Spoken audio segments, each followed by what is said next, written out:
और जब हमने मूसा को किताब और फ़र्क करने वाली चीज़ दी ताकि तुम हिदायत हासिल करो, जहाँ अल्लाह ताला ने बनी इसराइल को माफ़ किया और मतलब उनके इतने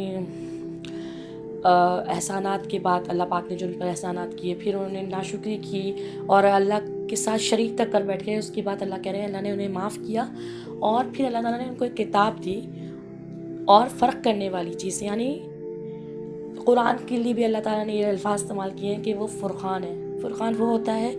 जो हक़ और बातिल में फ़र्क करे, यानी जिससे पता चल जाए कि क्या हक़ है और क्या बातिल है, क्योंकि दो ही हैं, एक हक़ है और एक बातिल है, तीसरी कोई चीज़ नहीं है। तो अल्लाह पाक हमें इस बात की तौफ़ीक़ दे कि हम कुरान को समझें, पढ़ें और उस पर अमल करें और दूसरों तक इसको पहुँचाएँ।